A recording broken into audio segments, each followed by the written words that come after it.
성도 여러분 평안하십니까? 두 친구 운동 말씀과 친구 되기.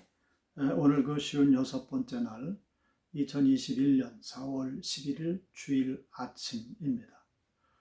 자, 오늘부터 사사기 말씀이 시작이 됩니다. 자, 오늘 우리가 볼 말씀은 사사기 1장부터 3장까지의 말씀인데요. 먼저 사사기 전체에 대한 말씀을 요약해서 드리고 본론으로 들어가도록 하겠습니다. 사사기 성경은 이스라엘을 다스리고 구원한 12사사의 이야기가 주를 이루고 있습니다. 자, 그리고 이 사사기 성경을 접할 때 특별히 신명기적 역사관에 의해서 기록됐다 하는 그런 말을 합니다. 이 신명기적 역사관이란 말은 이런 말입니다. 하나님께서 이스라엘 백성들을 구원해 주시지 않았습니까?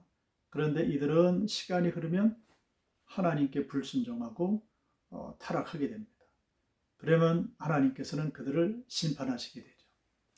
심판받는 이스라엘은 그 모든 어려움을 견디지 못하고 뒤늦게 깨닫고 하나님 앞에 회개하며 돌아오게 됩니다. 그러면 하나님께서는 언제나 그들을 구원해 주십니다. 즉 회복시켜 주시죠. 이러한 사이클이 계속 돌아가고 있는 그런 역사관, 그것을 신명기적 역사관이라고 이야기를 하는데요. 그 신명기적 역사관이 사사기 성경에 아주 잘 나타나 있다는 그런 말씀입니다. 자, 이 사사기는 누가 기록을 했는가? 무명으로 되어 있습니다. 알 수가 없습니다. 그럼 언제쯤 말씀이 기록됐는가? BC 1050년에서 1000년경이 아닌가 학자들은 말을 합니다. 자, 기록에 대한 목적이 있겠죠. 자, 하나님께서는 이스라엘 백성들이 죄악의 길에 빠지게 되면 반드시 징벌을 하시지만은 또한 그들이 잘못을 깨닫고 회개하고 돌아오면 언제든지 용서해 주신다. 이런 사실을 알려주시기 위해서 이 사사기 성경이 쓰여졌다는 겁니다. 자, 이 신명기적 역사관 또 사사기의 기록의 목적은 오늘을 살아가고 있는 저와 여러분들에게도 잘 적용이 되어지는 그런 말씀입니다. 자, 우리가 사사기 성경을 읽어내려갈 때에 이러한 하나님의 다스리심을 꼭 기억을 하고 그리고 말씀을 받을 때 우리에게 큰 은혜가 될 줄로 믿습니다. 자, 그러면은 먼저 사사기 1장 말씀을 보도록 하겠습니다. 사사기 1장 말씀 그리고 2장 말씀 잠시 후에 보게 될 텐데요. 이렇게 구분이 됩니다. 사사기 1장은 정치적인 배경을 통해 기록이 되었다 하는 것이고요.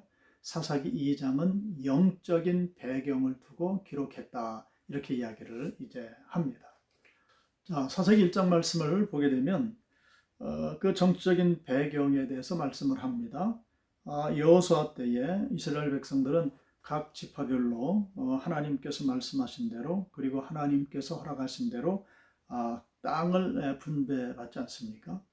자, 그런데 아직도 분배받지 못한, 점령하지 못한 땅들이 남아있게 됩니다. 그래서 사사기 1장 1절은 이렇게 시작을 합니다. 여호수아가 죽은 후에 이스라엘 자손이 여호와께 여쭈어 이르되 우리 가운데 누가 먼저 올라가서 가나안 족속과 싸우리까? 자, 이 말씀은 이스라엘 백성들이 하나님 앞에 물었다는 겁니다.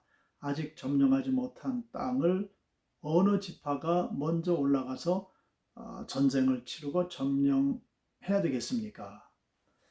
자, 그때 하나님께서 응답을 주시죠. 제일 먼저 하나님이 꼽은 지파가 유다 지파입니다. 그 유다 지파가 시므온 지파와 함께 연합해서 제비뽑기를 통해서 할당된 지역을 이제 점령해 나가는 그런 기록이 1장에 있습니다. 그 전쟁 과정 가운데에 갈렙의 조카였던 온니엘이 아주 큰 역할을 감당하는 그런 기록이 본문에 기록이 되어져 있습니다. 자, 그리고 요셉 가문도 전쟁을 통해서 베델을 차지하게 됩니다. 자, 그러나 므낫세, 에브라임, 스불론, 아셀, 납달리 지파 등 이 지파 등은 그들의 지역에서 거민들을 다 쫓아내지를 못합니다. 자, 이 말은 하나님께서 가나안 땅을 완전히 점령하라 말씀하셨던 것을 이행해내지 못하는 거죠. 즉 불순종했다는 겁니다. 사사기 성경은 이제 말씀을 합니다. 이 일로 인해서 이제 이후에 이스라엘 백성들에게 큰 어려움이 될 거다. 가시 노릇을 하게 될 거다 하는 말씀을 이제 남겨주시게 되고요. 이 말씀을 받을 때에 이스라엘 백성들이 목 놓아 우는 그런 장면이 기록이 되어져 있습니다. 자, 2장은 그 사사시대의 영적인 배경에 대해서 말씀을 하십니다. 자, 이스라엘이 완전히 멸망시키지 못한 가나안 족속들, 그들은 불신 세력이 되어서 특별히 이스라엘의 영적인 성장에 큰 걸림돌이 되고 말았다 하는 것입니다. 그리고 나중에 이들은 이스라엘 옆구리에 좀 전에 말씀드린 대로 가시가 되어서 큰 어려움을 겪게 할 것이라 하는 것. 자, 이렇게 이스라엘 백성들이 하나님의 명령을 온전히 이행해내지 못한 것은 오직 하나였습니다. 불순종이었습니다. 분명히 하나님 함께 하시고 그 점령하는 전쟁을 하나님께서 대신 싸워 주실 것임에도 불구하고 하나님을 신뢰하지 못합니다. 그래서 결국은 불순종하게 되고 이러한 큰 어려움에 직면하게 되는 거죠. 여호수아 당시에 생존했던 장로들이 세상을 떠난 후에, 즉 이 장로들은 여호수아와 함께 가나안 정복 전쟁을 치러낸 사람들이고요. 하나님께서 그때마다 역사하셨던 그 모든 것들을 직접 체험했던 그런 세대들이죠. 그런데 이 세대들이 세상을 떠난 후에 뒤에 남은 이스라엘 백성들은 염려했던 대로 실제로 가나안 땅의 우상들 바알과 아스타롯을 섬기면서 하나님을 멀리하게 되는 죄를 범하게 됩니다. 그때마다 하나님께서는 심판을 내리시고 그들이 광야 40년을 지나오면서 겪었던 그 고통들을 다시금 겪게 하시는 그 하나님의 심판이 되풀이돼서 나타나게 되는 것입니다. 사사기 3장에는 세 명의 사사에 대한 이야기가 있습니다.